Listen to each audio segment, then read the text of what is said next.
श्री शिव पंचाक्षर स्तोत्रम्।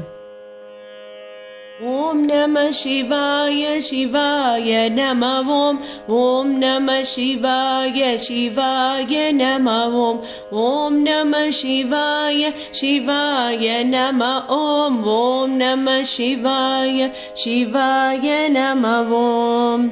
नागेन्द्रहाराय त्रिलोचनाय भस्मांगरागाय महेश्वराय नित्याय शुद्धाय दिगंबराय तस्मै नकाराय नमः शिवाय।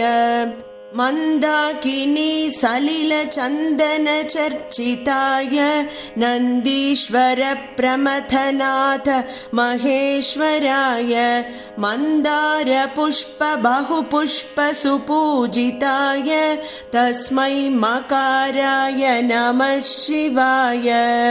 शिवाय गौरी वदनाब्ज वृंद सूर्याय दक्षाध्वरनाशकाय श्रीनीलकंठाय वृषध्वजाय तस्मै शिकाराय नमः शिवाय।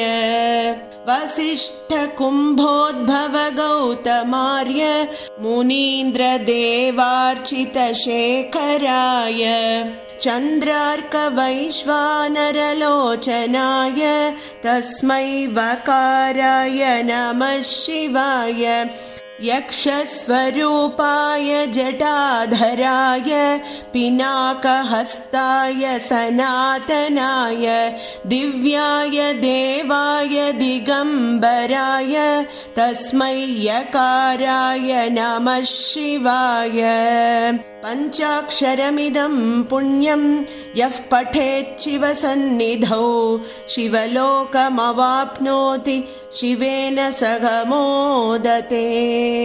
ओम नमः शिवाय शिवाय नमः ओम।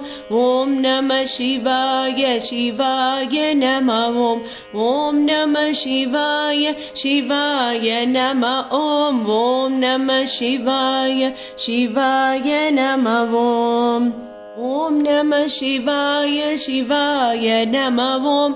ओम नमः शिवाय शिवाय नमः ओम। ओम नमः शिवाय शिवाय नमः ओम। ओम नमः शिवाय शिवाय नमः ओम। ओम नमः शिवाय शिवाय नमः ओम। ओम नमः शिवाय शिवाय नमः ओम। ओम नमः शिवाय शिवाय नमः ओम। ओम नमः शिवाय शिवाय नमः ओम।